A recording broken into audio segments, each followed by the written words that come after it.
हेर त अब यहाँ हामीलाई थाहा छ चाप खा जाने हो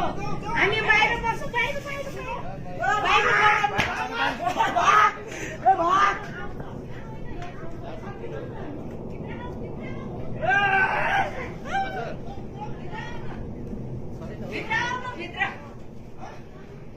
मैले अघि नै भनेको हिउँ पहिरो यार हिउँ पहिरो आमा भागो त्यो धुवा कि अब ओहो